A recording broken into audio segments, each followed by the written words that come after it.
The phone rang in Copenhagen. It was the White House, and the message wasn't a request, it was an ultimatum. Sell us Greenland or lose NATO protection. You might remember 2019, when the idea of buying Greenland was treated like a joke. Well, nobody is laughing in 2026. As of this morning, the United States has officially linked the purchase of the world's largest island to a classified $175 billion project known as the Golden Dome. This isn't just about land, this is about survival. The U.S. military claims that without total control of the Arctic, they cannot stop the new Russian Oreshnik missiles. They need the land to build the shield. Denmark says, not for sale. The U.S. says, then good luck defending yourselves. What is going on, Defense Tech Army? I'm Mr. Flip. Today, we are looking at the most dangerous diplomatic standoff in NATO history. We're going to break down the tech behind the Golden Dome, why the U.S. is offering $100,000 cash to every Greenland resident, and why this single island might cause the collapse of the Atlantic Alliance. First, let's cut through the politics and talk hardware. Why does the U.S. need to own Greenland? Why isn't the current base at Thule enough? The answer lies in a project General Michael Getline of the Space Force is running. It's called Golden Dome. Announced back in May 2025, Golden Dome isn't just Iron Dome on steroids. Iron Dome stops slow rockets. Golden Dome is designed to stop hypersonic glide vehicles, weapons that travel at Mach 10 and maneuver like fighter jets. To hit a bullet with a bullet at those speeds, you need two things: glide phase interceptors, GPI, and continuous sensory lock. And that is the problem. If a missile launches from the Russian Arctic, its flight path goes directly over Greenland. The Pentagon's new architecture requires thousands of square miles of active electronically scanned array radars and silo fields. We're not talking about one base anymore. We're talking about turning the northern half of Greenland into a massive nuclear-powered sensor farm. The U.S. engineers argue that under Danish rule, the environmental regulations and sovereignty red tape make this impossible to build by the 2029 deadline. They need to own the dirt so they can pour concrete now. But why the rush? Why 2026? Because of what happened 9 days ago in Lviv. If you missed our update on the Community tab, Russia just combat tested the Oreshnik missile again, and this time it wasn't a dummy warhead.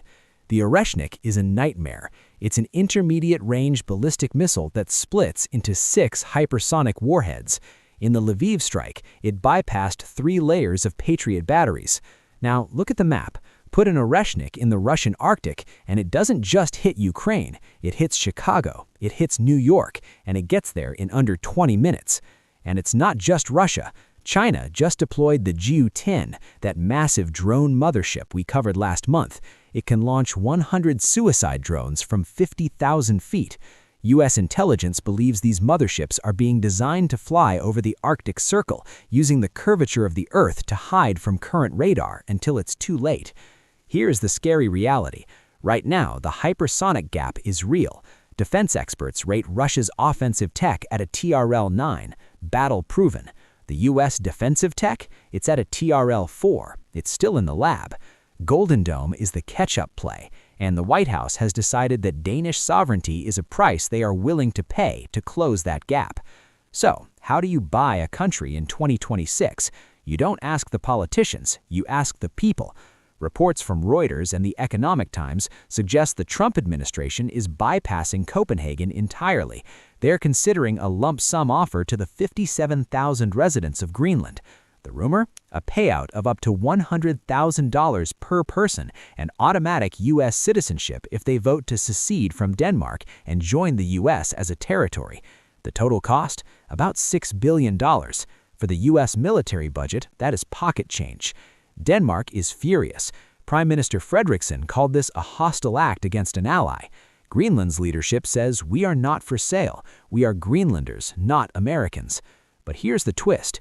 If the U.S. makes that offer directly to the people, will they take it? $100,000 is life-changing money for families in Nuuk. The U.S. is banking on greed winning over loyalty. If this deal falls through, the consequences are catastrophic. Sources say the White House has threatened to pull the missile defense umbrella back. Basically, if we can't build Golden Dome in Greenland, we will build it on the US border and protect ourselves. Think about what that means for Europe. We're seeing the rise of the Islamic NATO, the new pact between Turkey, Pakistan, and Saudi Arabia that we're covering in the next video. We have Russia emboldened by the Oreshnik success. If the US withdraws its strategic guarantee because of a fight over Greenland, Europe is left exposed like never before. NATO is based on Article 5. An attack on one is an attack on all. But Article 5 relies on trust. If the US bullies Denmark, trust is dead. If Denmark denies the US and New York gets hit by a hypersonic missile, trust is dead. We're watching a slow-motion car crash of the most successful military alliance in history. This brings us to the question of the day, and I really want to see the comments section blow up on this one. You have two choices.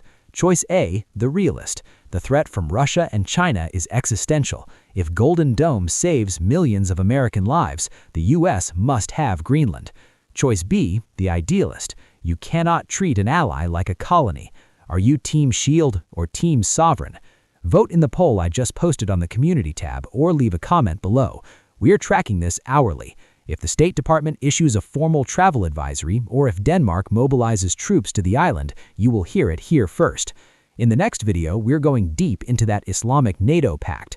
Turkey and Pakistan are cooking up something that might rival the US carrier fleet. You don't want to miss that. Hit that sub button, stay paranoid, and I'll see you in the next one.